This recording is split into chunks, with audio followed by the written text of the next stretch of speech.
Assalamualaikum everyone, especially to our beautiful instructor, Ma'am Sofia Moson Abdullah. And this is my video presentation. So, our topic for today is all about morphological process. Morphological process in linguistics, morphological process involves changing of stems to adjust their meaning and fit the systematic context. So, ang morphological process daw is ito yung pagbabago ng kanyang word stem na kung saan nagbabago din ng kanyang meaning and grammatical rule. So, we have three types of morphological process: affixation, modification, and reduplication. Affixation. So, affixation, a bound morpheme that is fused to a word stem to form a new word. It could either be inflectional or derivational. They are categorized according to the part of the words where it is insert or attached. So, affixation. So, ito yung mga words na nilalagay. So, ito yung mga nilalagay natin or idinudugtong natin sa kanyang word stem na kung saan nagbabago, na kung saan nagpo-form siya ng new word. So, prefixes. Affixes that precede to the root or to the roots or are placed before a stem. When they are attached to a word, they could create a new word. So, prefixes. So, ito yung ina-attach natin na words sa kanyang root words. So, ina-attach ito siya before a stem. So, sa madaling salita, nilalagay siya sa beginning. Sa beginning of root words. So, kapag ina-attach natin ito siya, they could create a new meaning. So makakabuo siya ng panibagong words. So, we have example here. Halimbawa sa anti. So, di ba sa anti? So ito yung prefixes natin, yung anti. So, sa anti-resist. So, sa anti-war. So, ang root words natin ay yung resist, at saka yung war. So, another is yung auto. So, ito yung prefixes natin. So, idudugtong natin siya sa biography. So, maging autobiography. And kapag yung mobile naman is lalagyan natin ng prefixes na auto is magiging automobile. And co or co. So kapag idudugtong natin siya sa words na laborate is magiging sa words na laborate is magiging collaborate, at saka yung operate naman kapag nilalagyan natin siya ng prefixes na co is magiging cooperate. So, imbis na operate, kapag nilagyan natin siya ng prefixes na co is magiging cooperate.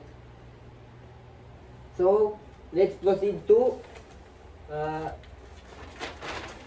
so, ito is example siya ng prefixes. So, this.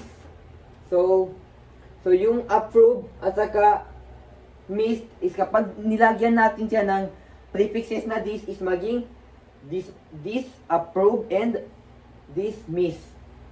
So, kapag yung grade naman and yung heart is kapag nilalagyan natin siya ng prefixes na down is yung grade is magiging downgrade, at saka yung heart naman is magiging downhearted.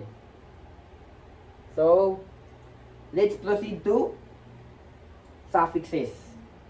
So, suffixes are morphemes added at the end of root words or stem to form a derivative. These are usually case endings to signify cases of nouns, adjectives, and verbs. So, suffixes. So, sa kanina is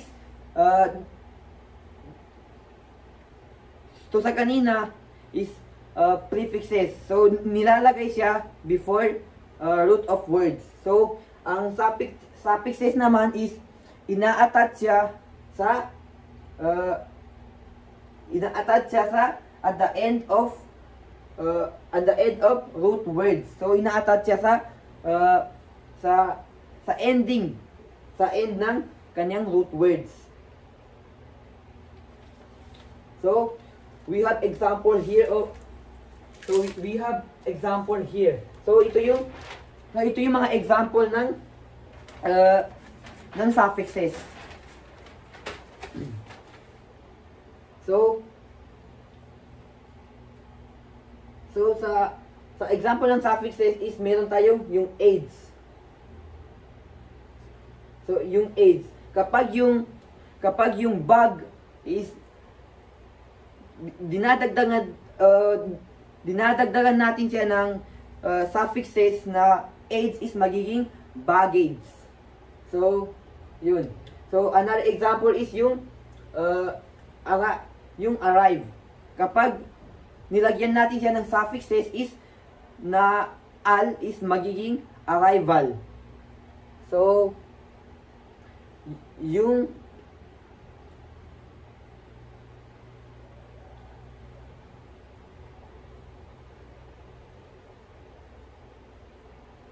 okay, yung dom, tapos yung dom naman kapag nilalagay natin siya sa board is magiging boredom. At saka yung dom naman kapag ina-attach natin siya sa free is magiging freedom. So, ang suffixes is yung dom. So, ang root word natin is yung free. So, magiging freedom. So, let's proceed to infixes. So, infixes are free morphemes that are inserted with the root or the stem to create a new word. So, ito na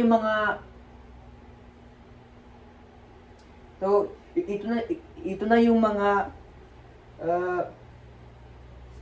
letters na ina-attach natin sa kanyang root word.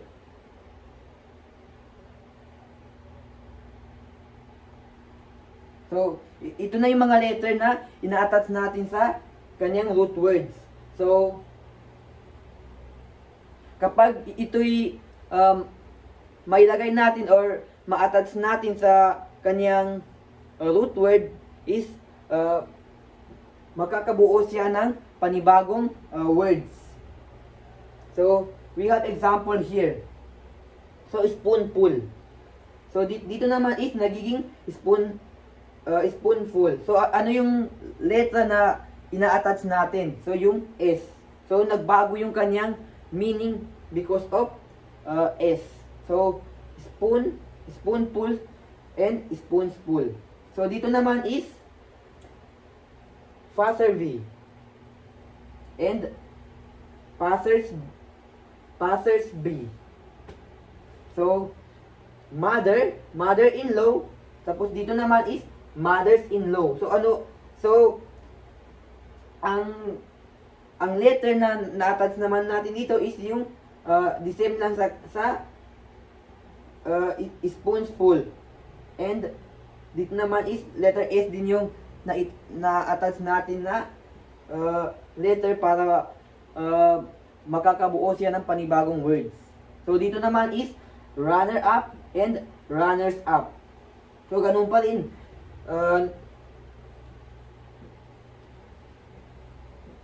So, ganun pa rin, letter S pa rin yung ang letter na na-attach sa runner's ball para makabuo siya ng panibagong words.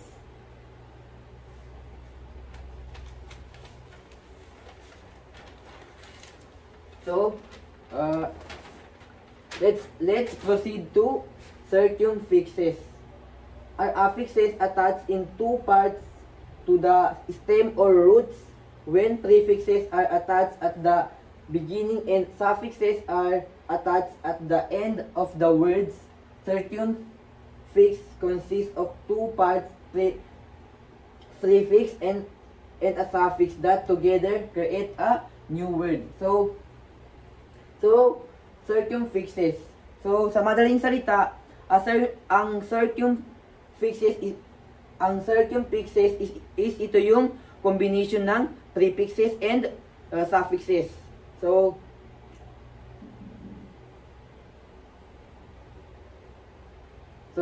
kung sa prefixes daw ay nag-a-attach tayo at the beginning and sa suffixes daw is nag-a-attach tayo sa at the end of the words. Sa ang circumfixes daw is both side. So yun na nga yung sinabi ko kanina, is ito yung combination ng prefixes and suffixes, na kung saan yung circumfixes is ina-attach siya sa words na prefixes and suffixes. So yun.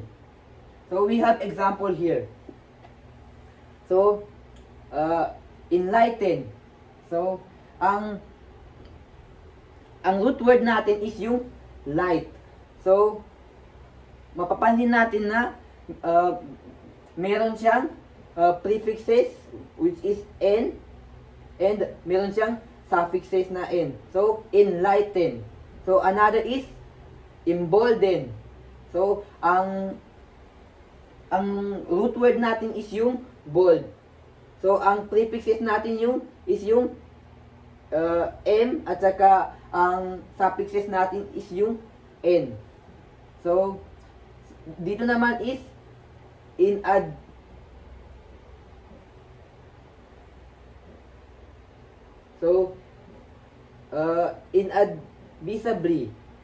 So indifferently, illegality.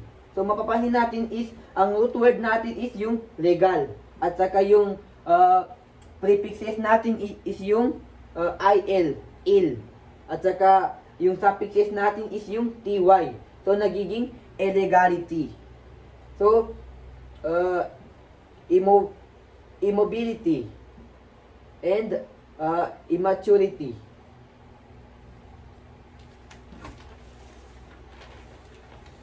So let's proceed to modification. So modification process involves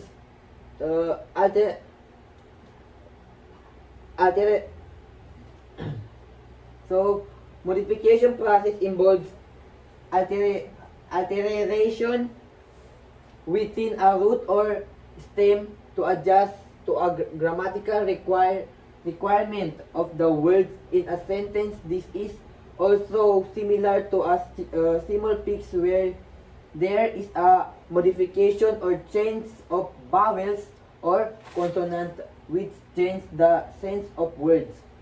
So ang modification is, when we say modification, is ito yung pagbabago. So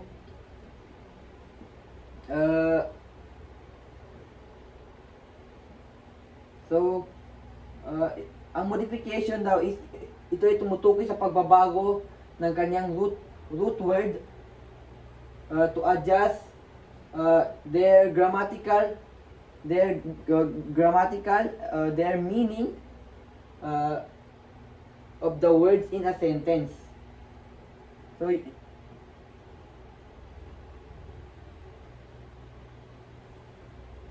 So, modification daw is ito yung pagbabago or ito yung pagbabago ng kanyang vowels and consonant. So, yung vowels is, if I'm not mistaken, is ito yung mga A, E, I, O, U. So, and yung consonant is yung mga letter na nawala na yung vowels. So, yun. So, we have example here. So, calf. So, and calves. Knights and knives. So, sa knives is ano yung so, sa knives and knives is pinalitan lang yung F, yung kanyang consonant, at saka yun, nagiging knives na siya. So, thief and thieves. So, sa thieves and thieves, dito is yung consonant na F is pinalitan ng consonant na letter V, at saka na-add yung letter S, so naging thieves. Lips and lips, loof and loobs, wolf and wolves. So sa consonant modification, is ito yung pagbabago ng kanyang consonant. So ang consonant is yung halimbawa sa ABCD, kapag mawala na yung A, E, I, O, so yung natira is yun na yung tinatawag natin na consonant.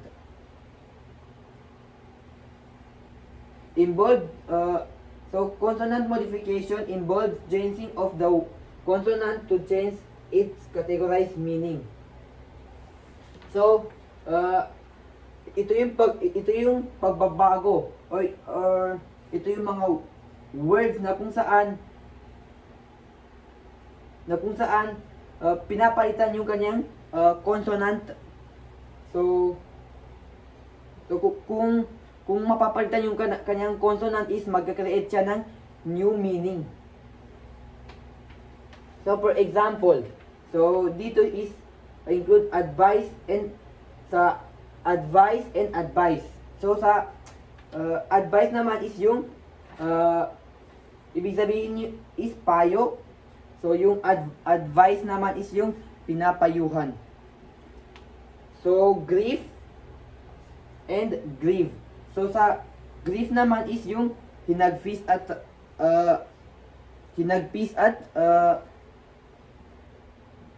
dalamhati. So ang grieve naman is magdamdam and magluluksa. Sa device naman is kagamitan, at saka yung device naman is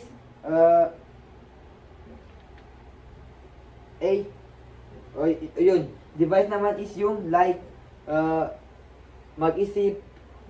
So yun, and bend and bend. So napansin natin na parang magkatulad lang sila, pero because of changing their consonant is nag-iba yung kanilang meaning.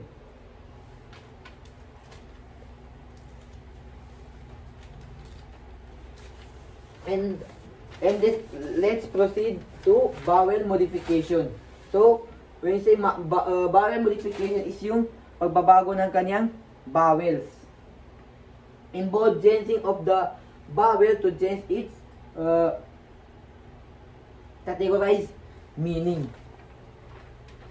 So vowel modification, kapag daw is yung vowels niya is pinapalitan natin is magje-change yung kanyang categorical meaning. So, example is begin or began. So, sa begin naman is ang ibig sabihin niya ay magsimula. Sa began naman is nagsimula. And sa speak naman so ano yung vowels na napalitan sa begin and began? So yung begin, so ito lang yung pagkakaiba nila. Yung sa begin is yung I, tapos sa began is yung A. So yun lang yung pagkakaiba nila na vowels na kung saan nagkakaroon sila ng different meaning. So sa speak and spoke, sa speak naman is yung magsalita, at saka spoke naman is yung nagsalita. Sa foot and feet naman, so sa foot is yung referred to a one foot. So sa in Maguindanao is ito is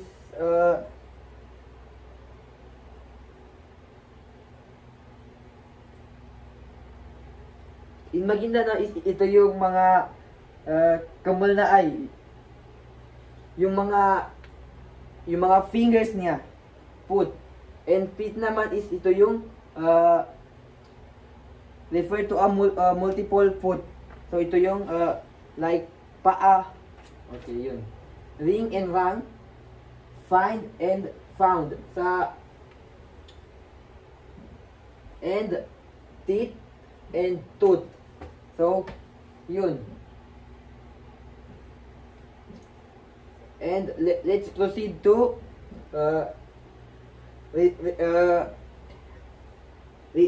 reduplication.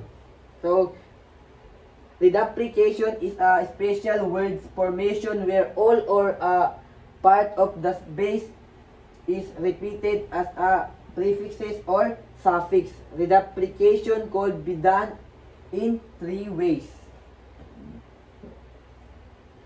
So ang reduplication is ito yung mga words na kung saan repeated or ito yung mga pabalik-balik na kumbaga pabalik-balik na mga words or nauulit na mga words. So we have example here. So and bye, goody, bring, knock, and night. So yun yung example ng reduplication. So napansin natin na yung mga words niya is pabalik-balik. And rhyming, nighty, and gritty, hanky-panky, panky, willy-nilly, chick, hocus-pocus. So, yun.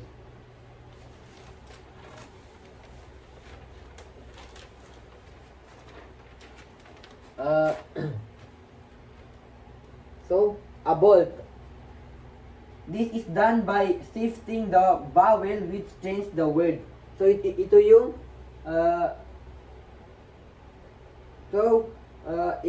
sa ablaut naman is ito yung pagsisip ng kanyang vowels or pagpalit ng kanyang vowels na kung saan nagbabago yung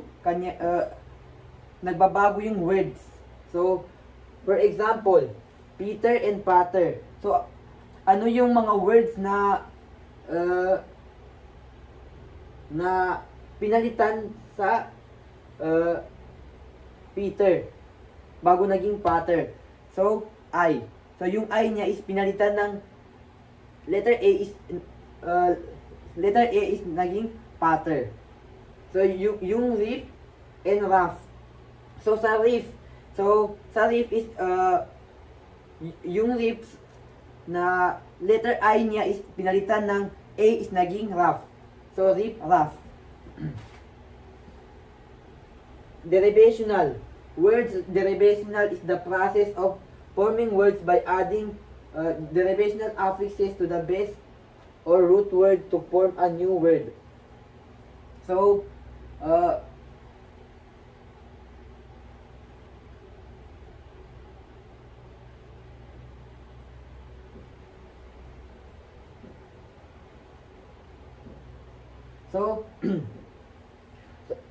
ito yung mga ito naman yung derivational. So,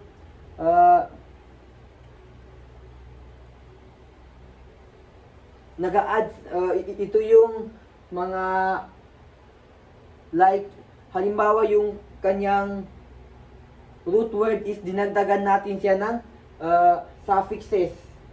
So,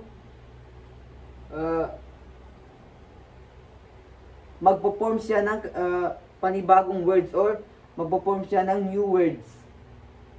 So, example is adding suffixes such as yung hood. Halimbawa yung hood, kapag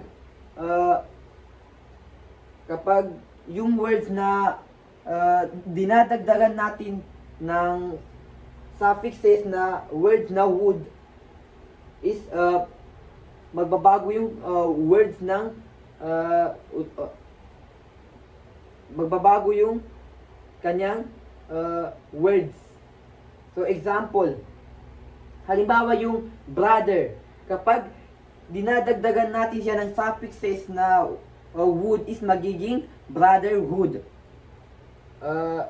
And yung mother naman, kapag dinagdagan natin siya ng words na wood is magiging motherhood, and etc. So, yung shift, yung suffixes na shift, kapag nilalagay natin siya sa words na friend is nagiging friendship, and ownership. Yung ness naman, kapag nilagay natin sa yung ness na suffixes is kapag nilagay natin siya sa kanyang root words na wild is yung wild, kapag dinagdagan natin siya ng ness is magiging wildness. Kapag yung careless naman is kapag dinagdagan natin siya ng ness is magiging carelessness. Yun. And back formation. So sa back formation naman, back formation is the opposite of words derivational. New lexemes are created by removing affixes and shortening some words.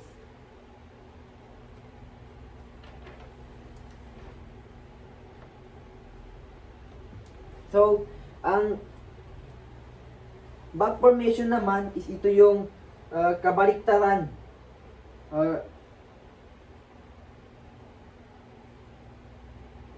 So,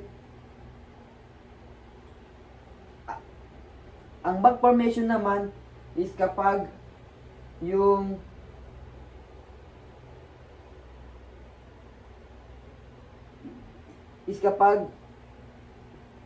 doon sa words is kapag tinanggal natin yung affixes niya is magiging shortening some words is magiging maikli lang yung words kapag tinanggalan natin siya ng kanyang affixes. So we have example here.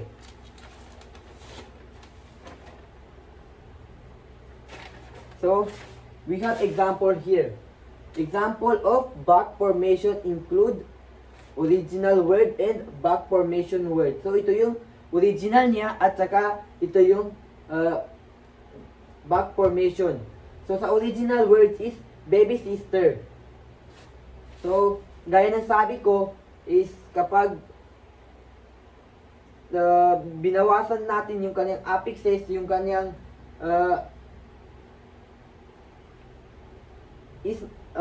mag-create siya ng or mababawasan yung kanyang words. So, sa baby sister. So, sa back formation naman is baby cyst, and donation is maging donate sa back formation, at saka gambler, tapos dito naman is magiging gamble, hedgy, tapos dito naman is magiging heads, moonlighter, and magiging moonlight. So, clipping. Clipping is a process of word formation in which an existing word is reduced or shortened, usually to a single syllable, without changing the meaning of the word. This was originally done to save time and space. Clipping is distinguished from back formation in a way that the meaning of the original word is kept. So, sa clipping naman is ito yung kung saan yung words niya is ginagawa or pinapaikli natin in so pinapaikli natin. So, sa madaling salita, ginagawa natin, or ito yung, sa madaling salita is ito yung ginagawan shortcut para mabilis yung pagkabigkas sa words. So, for example is yung alligator. So, gator. So, sa alligator and gator is iisa lang yung ibig sabihin yan according to clipping. So, sa clipping daw is kapag yung words is nagiging maikli, kapag yung words daw is nagiging maikli, is hindi pa rin nagbabago yung kanyang meaning. So, the same pa rin sila ng ibig sabihin. So, gasoline, so gas, mathematics, math, professor, prof, examination, exam, gymnasium, gym, laboratory, lab, and the last one is information. So, ang clipping niya is info. So, yun yung ibig sabihin ng clipping, na kung saan pinapaikli yung mga words. So, kahit pinapaikli, ay hindi pa rin nagbabago yung kanyang meaning. So, sa coinage naman, coinage is a word formation process where a certain word is created through brand names of the items the people usually use until it became a generic name. So, ang coinage naman is ito yung mga word na kung saan parang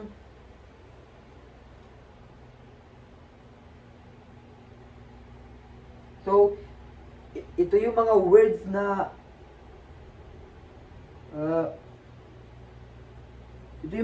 na magkatulad sa mga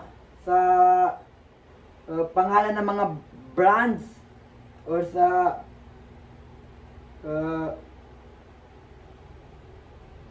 mga like sa mga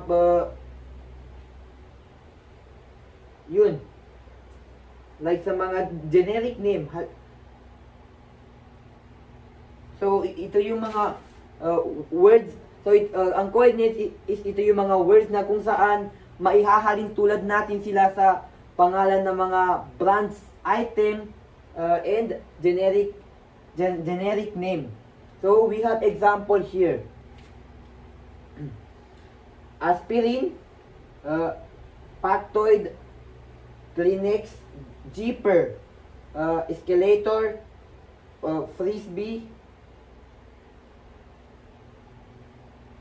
Laundromat, psyche, psychedelic, heroic, Google, linoleum, and Xerox. So that is example of coinage.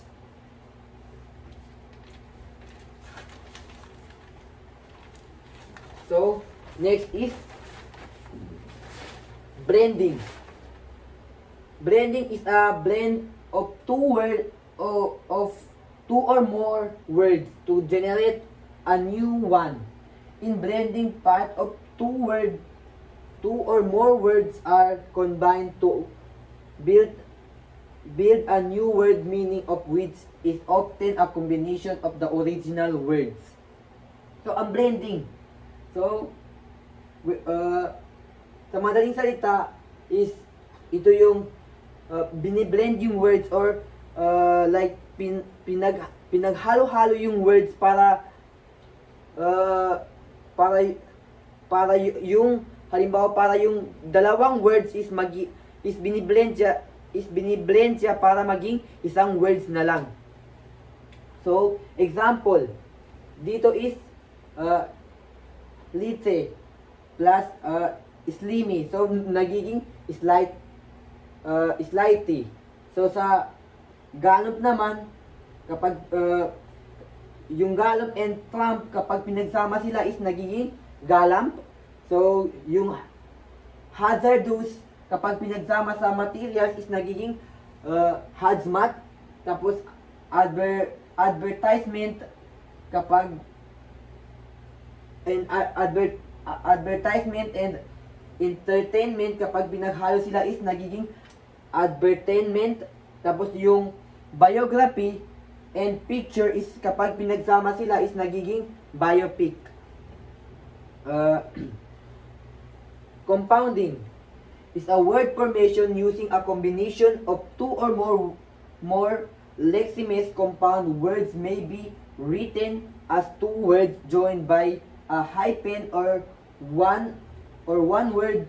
Usually the meaning of new words is taken from the combined meaning of the two words. So parang magkatulad din sila sa blending at saka compound. Sa compound naman is ito yung pinag-combine natin yung dalawang words para maging isang words na lang. So ang pagkakaiba sa blending is kapag yung two words is biniblend, is maraming letters na nababawas sa blending para maging isang words sila. So sa compounding,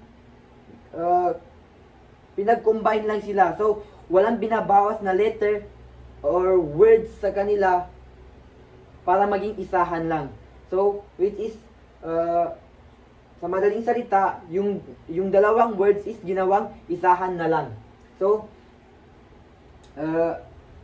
we have example here. Note at saka yung book, kapag pinagsama is magiging notebook. Yung work at saka room is kapag pinagsama is magiging workroom. And yung breast at saka yung feed, kapag pinagsama is magiging breastfeed.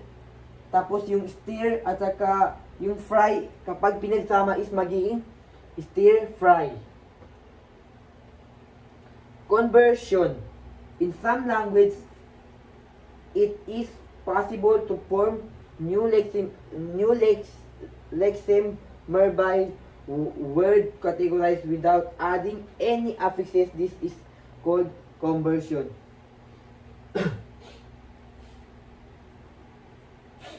So ang conversion daw is ito yung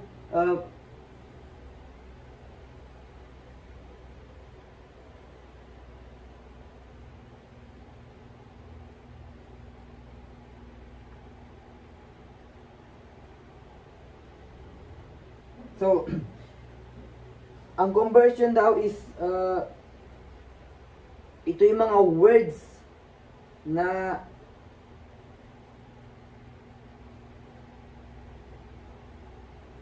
ito yung mga words na hindi siya hinahaluhan ng mga ng affixes. So,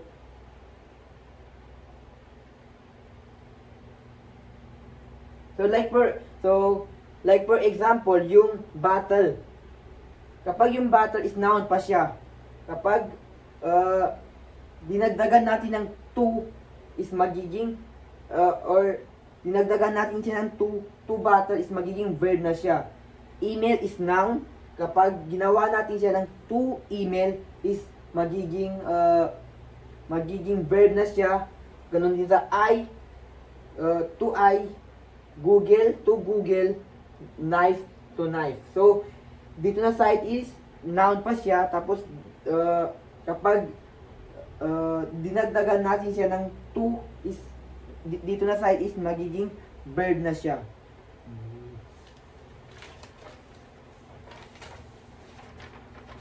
So, acronym. So, acronyms. Forming words through acronyms is a phenomenon during the 20th century, which is a practice that continues up to the present. Acronyms are words formed from the initial of certain names. So, ang acronym is ito yung ang acronyms is ito yung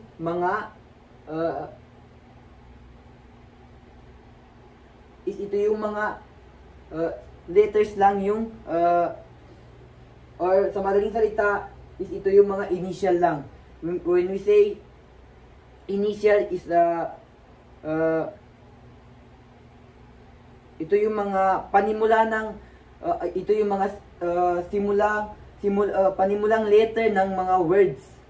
So, imbis na halimbawa kapag yung middle name mo is kapag sa akin is middle name ko is Amba, so ang initial ko ay A. So, ang A is beginning of letters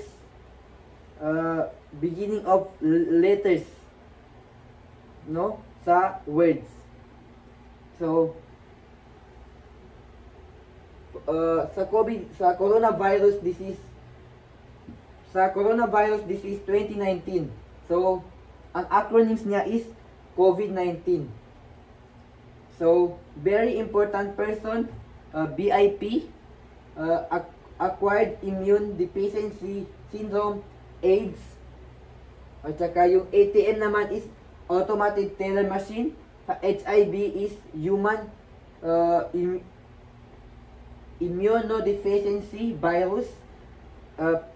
Sa PIN naman is personal identification number. LCD is liquid crystal display. Sa eponyms naman, eponyms are words created names by names of real or fictitious character.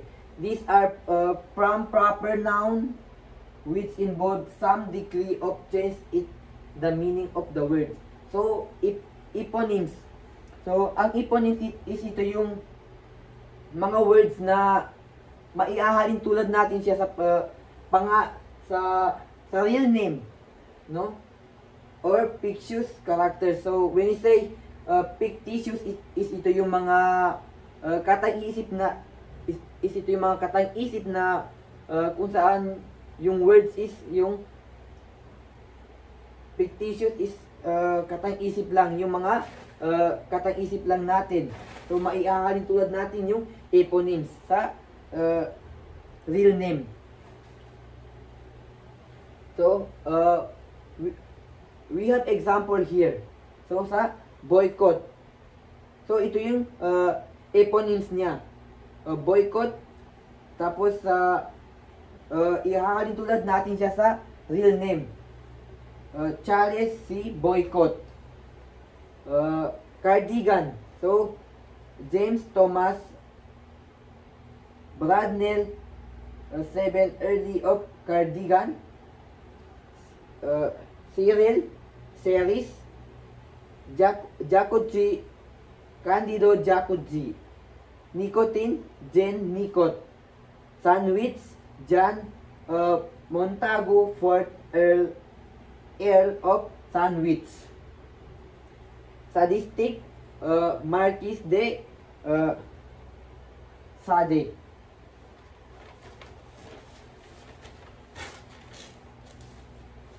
So, let's proceed to borrowing. Borrowing, also called loan words, is common in the English language. The borrowed words are from other language. So, ito yung mga borrowing is ito yung mga words na hinihiram or nanggaling pa sa ibang bansa na kung saan ginagamit pa rin ng iba't ibang bansa. For example, sa atin, so maraming mga words na ginagamit natin na hindi sariling atin, kundi yung mga words na hinihiram lang natin sa mga ibang bansa. So like for example, balcony, opera, violin, spaghetti, macaroni is from Italian. Ketchup, dim sum, lychee, from Chinese naman. Tapos iceberg, kindergarten, hamburger, pretzel is from German. Yogurt, shampoo, halo-balo, bandana, avatar is from India. Sofa, coffee, candy, mattress, magazine, cotton is from Arabic. Estafa, sari-sari, high blood, carnap, halo-halo, gimmick is from Filipino. So the last one is culturing. Is also called loan translate. It is close borrowing. However, the borrowed words is translate from the original to another language that fits characteristic of the new words. So, ito na yung mga words na kung saan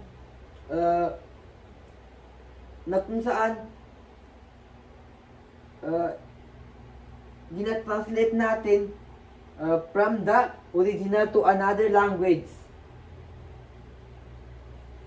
So, for example, yung sangre azul is from Spanish. Kapag i-translate natin sila sa English is magiging blue blood.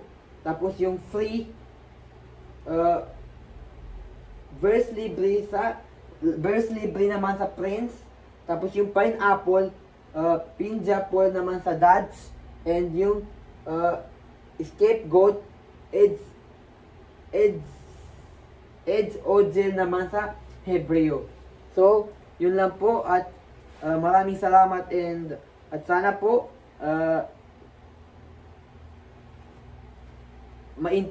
naintindihan nyo rin kahit papaano yung aking presentation. Salamat.